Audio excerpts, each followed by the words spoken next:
Martine Maille, bonjour. Bonjour. Nous sommes à CF2M, ce sont vos bureaux, on voit conseil, formation. Quel est votre métier, Madame Maille? Alors, mon métier, au-delà d'un métier, c'est une passion. Depuis fort longtemps, j'essaye d'apprendre des choses aux personnes que je rencontre tous les jours. On appelle ce métier formation, formateur, consultant, il y a un tas de noms de vocabulaire. Il y a de l'humain dedans. Il y a de l'humain tout le temps. Moi, ce que j'adore, c'est de rencontrer les personnes. Bien sûr, aujourd'hui, on a fait des catégories pour ces différentes personnes. On s'adresse à des managers, à des supérieurs hiérarchiques, des N+1, des N-1. Enfin, il y a tout ce repérage qui est fait pour parler de la structure d'une entreprise. Mais en fait, pour moi, c'est peut-être un petit peu ce qui m'identifie, ce qui me représente vraiment, c'est l'individu qui est au cœur de l'entreprise. Vous parlez des caractères des gens, vous jouez, enfin vous intervenez avec les caractères des gens. Le caractère, j'ai pas encore dit, sauf que la personnalité. La personnalité, oui, voilà, oui, c'est ce que je veux dire. Oui, j'essaye de repérer les valeurs des personnes. Et à travers ces valeurs, je repère, si vous voulez, enfin je repère, pardon, excusez-moi, je bafouille un peu là, je fais le parallèle entre ces personnalités et l'ambiance au travail, la qualité de vie au travail. Moi, ça fait 25 ans que je fais ce boulot. Je n'ai jamais utilisé le mot bienveillance parce que pour moi, c'est évident qu'il faut respecter l'autre. À partir du moment où on respecte l'autre, quel que soit son niveau hiérarchique, eh ben, on est respecté par l'autre, justement. C'est un échange, en fait. C'est la base, quoi. C'est la base. Pour moi, si on veut être écouté, si on veut être respecté, eh ben, il faut écouter l'autre et respecter l'autre. C'est le jeu du boomerang. Alors oui, ça peut s'appeler aujourd'hui la bienveillance parce que le vocabulaire évolue, hein, évidemment. On fait joli, on fait de la QVT, on fait tout ça, on fait plein de choses. J'adore, mais en même temps, pour moi, le cabinet CF2M avec ses partenaires, j'ai eu des salariés, aujourd'hui j'ai plutôt des partenaires. Les conditions économiques évoluent, bien évidemment, donc je suis le mouvement, moi comme tout le monde. Mais les gens avec lesquels je travaille sont obligés d'avoir les mêmes valeurs que moi, c'est-à-dire le respect de l'autre, la transparence, la vérité et la conformité, quoi. Voilà. Et tout ça, quand tout ça est respecté, je vous garantis qu'on est dans une bonne ambiance et que tout se passe bien et que l'on peut réussir à dire à l'autre des choses, même un peu compliquées quelquefois. Ça se passe bien, parce que l'autre nous écoute et sait bien que si on dit des choses un peu négatives, eh bien c'est pour le bien. C'est pour le bien, oui. Voilà. Alors, vous aviez un petit papier à montrer. Vous aviez envie de montrer un petit papier. C'est quelque chose qui est important pour vous. Vous rentrez non pas dans mes petits secrets, mais dans les choses qui me tiennent à cœur, vraiment, parce que je suis très très fier de montrer ceci. On va expliquer ce que c'est. On va le rapprocher pour voir le logo. C'est quelque chose qui est sorti, qui est récent. Calliope, ça s'appelle. Processus certifié. Voilà. Calliope, c'est une certification qui est obligatoire depuis le 1er janvier 2022. Alors Calliope, pour les néophytes, vous voyez passer quand même déjà depuis quelque temps ce logo dans les médias. Mais est-ce qu'on vous explique exactement ce que c'est? Alors moi je vais faire simple, hein, parce que moi mon principe c'est quand même que tout le monde comprenne bien ce que je dis, autant que possible. Ça permet quoi alors Alors Calliope, ça permet aux entreprises d'être sûr que l'organisme de formation qu'il a recruté, avec lequel il va travailler, ça permet au client, en tout cas qui a choisi ce centre de formation, d'être sûr de la qualité de la formation. Calliope, pour le centre de formation qui est certifié, c'est un parcours de validation de certains indicateurs. Les indicateurs sont tous les mêmes pour tous les centres de formation et du coup, on est sûr que l'on habite à Béziers, que l'on habite à Brest, à Nancy, à Lille ou à c'est conforme. Vous voulez, hein. Tout est conforme, c'est comme le permis de conduire en fait. Hein. C'est un label. C'est un label, vous savez, il y a un label qui est peut-être plus connu que celui-là, c'est AFNOR. Vous prenez votre machine à laver, il y a la norme NF, AFNOR, le label NF, voilà. Ouais. Eh bien Calliope, c'est notre NF, si vous voulez, si je peux faire le parallèle. Un organisme qui n'a pas Calliope, il vaut mieux pas lui faire confiance, quoi. Alors, J'ai envie de dire non, il ne faut pas lui faire confiance. Mais par contre, il y a des organismes qui sont très sérieux, mais qui n'ont pas le certificat, tout simplement parce que ce sont des formateurs seuls. Ce sont des formateurs qui n'ont pas pu rentrer dans la démarche parce que c'est beaucoup de temps, c'est beaucoup de remise en question. Donc ces gens-là sont beaucoup sur le terrain également. Du coup, ils n'ont Un pas... gros dossier pour préparer tout ça pour, Oui, oui, ouais, ouais. c'est du travail, quoi.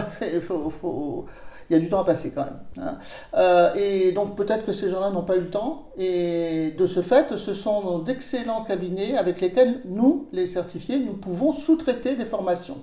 Voilà, parce qu'il y a quand même la qualité. C'est pas parce qu'ils sont pas certifiés qu'ils n'ont pas la qualité. Mais c'est vous qui êtes Mais certifié. c'est nous qui sommes les garants du travail fait. Donc ça veut dire que l'organisme qui va sous-traiter avec nous devra remplir les mêmes conditions, c'est-à-dire que ces programmes seront faits conformément à la certification, etc., quoi. Lui aussi, sur certaines choses, il va bien falloir qu'il adopte le processus, quoi. Voilà.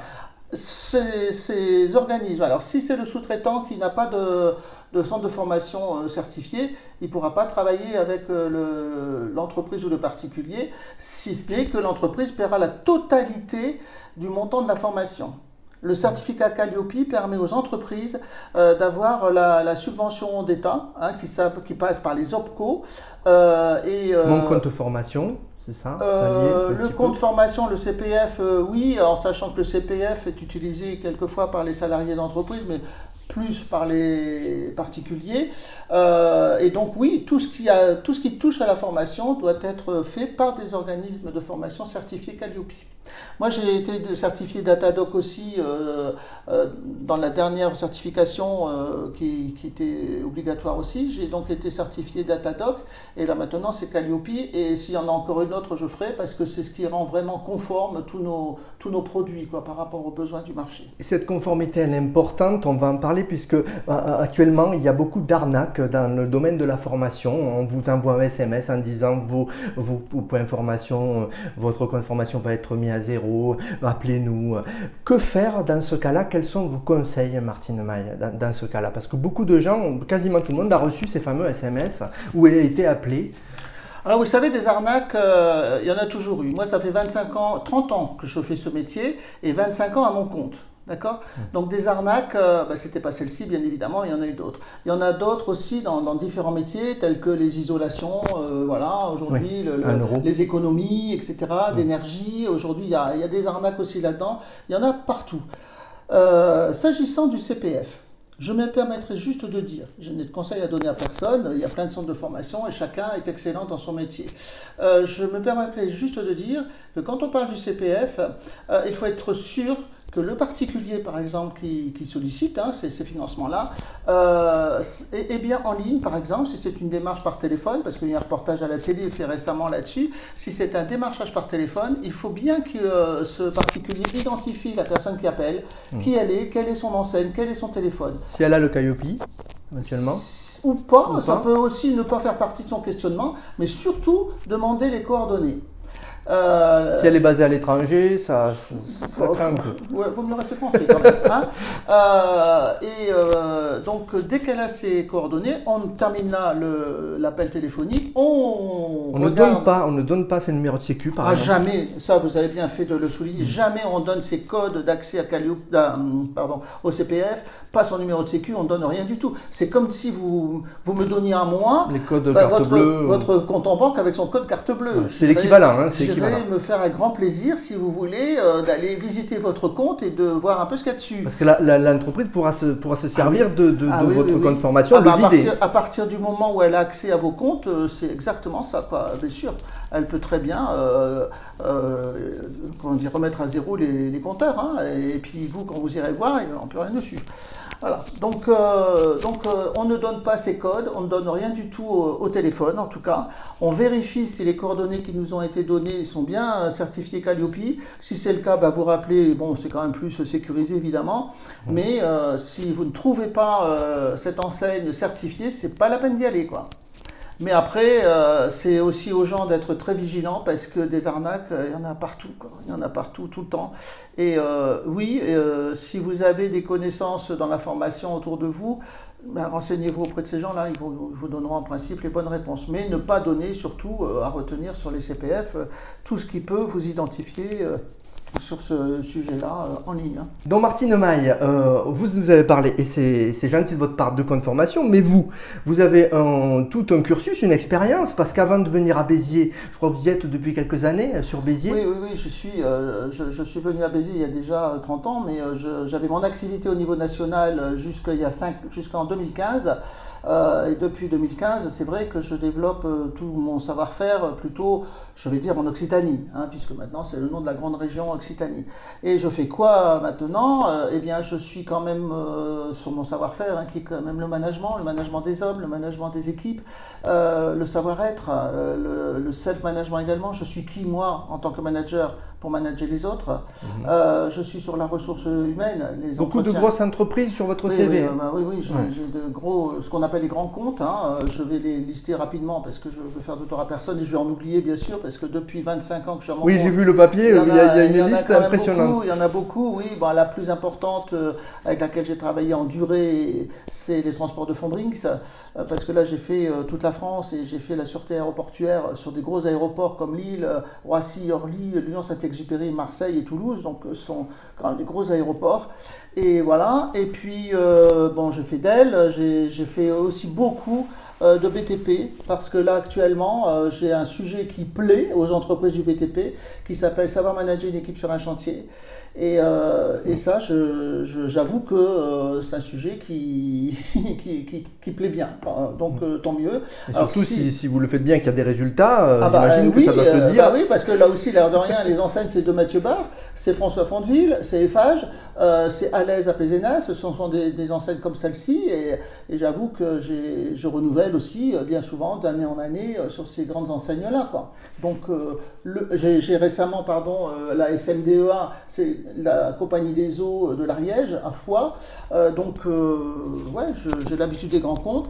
Et ici, plus localement, je fais de l'accompagnement de chefs d'entreprise sur des TPE, des PME. Ça a changé d'être plus localement, justement, d'être à Béziers vis-à-vis de vos clients. Ça a changé un petit peu Oui, parce que quand je m'adresse à une PME, je m'adresse directement au patron. Quand je suis dans les grands comptes, je n'ai pas accès tout de suite au directeur général. C'est quand même pas la même taille d'entreprise. Mon interlocuteur dans ces entreprises-là, c'est le DRH ou le directeur commercial. Il y a plus de services, oui. Maintenant, quand je m'adresse à l'individu, comme je ne travaille qu'avec des groupes de 8 personnes, 6-8 personnes, pas plus, que ce soit un grand compte ou une boîte de Béziers, c'est pareil, quoi. Quand j'ai 6 personnes devant moi, c'est pareil. Hein. Après, bien évidemment, dans la construction sur mesure de mes produits, je fais très attention à la taille de l'entreprise, à la relation qu'il y a dedans, enfin, etc., quoi. Je fais très attention à tout ça. Voilà, alors je fonctionne en intra-entreprise, en inter-entreprise et en accompagnement personnalisé. Alors la question en intra, alors la question en intra, c'est 6 à 8 personnes de l'entreprise. Elles sont toutes de la même entreprise. Donc j'interviens dans l'entreprise sur un sujet qui a été choisi par l'entreprise et qui colle à la stratégie de l'entreprise. C'est cadré. C'est cadré, voilà. Quand je suis en inter-entreprise, ça fait partie des sujets aussi qui sont sur mon site cf2m.net. Donc les gens ont choisi de se former sur ce sujet-là. Là, j'ai donc 6-8 personnes originaires d'entreprises différentes. Donc là, les objectifs sont bien évidemment différents également. Et là, chacune de ces personnes est suivie individuellement après la fin de formation pour mettre en application dans l'entreprise les formations qu'elles auront suivies pendant le stage. Notre particularité, c'est effectivement le suivi sur une durée d'1 an de nos stagiaires sur les sujets travaillés en formation. C'est notre après-vente. On est 1 an après la fin de formation et ça, je ne sais pas qui le fait aussi. Je ne sais pas. Nous, on le fait en tout cas et c'est une de nos particularités également. Merci beaucoup Martine Maille, CF2M, dirigeante donc à Béziers. Merci de nous avoir fait découvrir cet univers qui n'est pas forcément connu du grand public. Voilà, merci beaucoup. Merci à vous, Eric.